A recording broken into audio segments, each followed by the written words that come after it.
రెగ్యులర్‌గా చేసే పాలకూర ఫ్రై, పాలకూర పప్పు బోరు కొట్టినప్పుడు ఒక్కసారి ఇట్లా ట్రై చేసుకోండి. ప్రాసెస్ సింపుల్ అండ్ దీన్ని మనం చపాతీ, పూరి, వైట్ అన్నం, బగారా రైస్ దేంట్లోకి తిన్నా కాంబినేషన్ చాలా బావుంటుంది. సో, దీనికోసం అయితే నేను ఫస్ట్ కందిపప్పుని ఒక హాఫ్ అన్ అవర్ నానబెట్టి, దాని తర్వాత అందులో కొంచెం కరివేపాకు, పసుపు అండ్ ఆయిల్ ఏసి 3-4 విజిల్స్ వచ్చే వరకు పెట్టండి. దాని తర్వాత కుక్కర్‌లోని గాలంతా ఆటోమేటిక్‌గా వెళ్ళిపోయిన తర్వాత తీసి కొంచెం మంచిగా పప్పుని స్మాష్ చేసుకోండి మెత్తగా.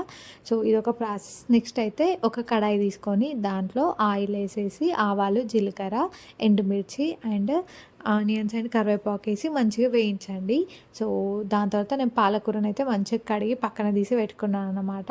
సో, ఆ పాలకూరని ఆ ఆయిల్‌లో ఆనియన్స్ మంచిగా వేగిన తర్వాత పాలకూర కూడా అందులో యాడ్ చేసేయండనమాట. ఫస్ట్ ఎట్లా అంటే మనం పాలకూర ఫ్రై చేస్తాం కదా! అట్లనే బట్ కొంత తర్వాత కొంచెం డిఫరెంట్‌గా ఉంటుంది.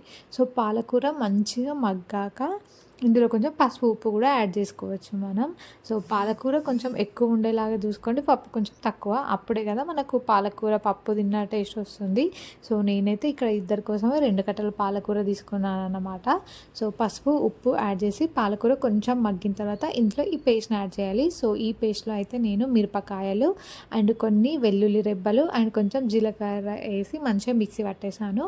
ఈ పేస్ట్‌ని కూరలో ఏసిన తర్వాత పాలకూరలో ఉన్న వాటర్ అన్నీ పోయి దగ్గరకొచ్చేసిన తర్వాత మనం ముందుగానే పక్కన పెట్టుకున్న పప్పునైతే అందులో యాడ్ చేసేసేయాలన్నమాట.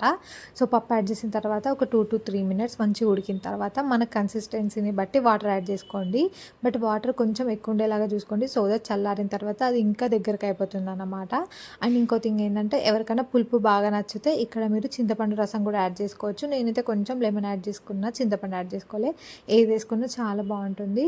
సో, పప్పుని మంచిగా లో ఫ్లేమ్ పైన పెట్టి ఒక 2-3 పొంగులొచ్చిన తర్వాత ఆఫ్ చేసేయండి. వేడి వేడి పప్పులోకి ఏ అన్నమైనా కూడా చాలా బావుంటుందన్నమాట. సో, మీకు గనక ఈ వీడియో యూజ్‌ఫుల్ అనిపిస్తే ప్లీజ్ సబ్స్క్రైబ్ చేసుకోండి అండ్ లైక్ అండ్ షేర్ చేయండి. Bye bye.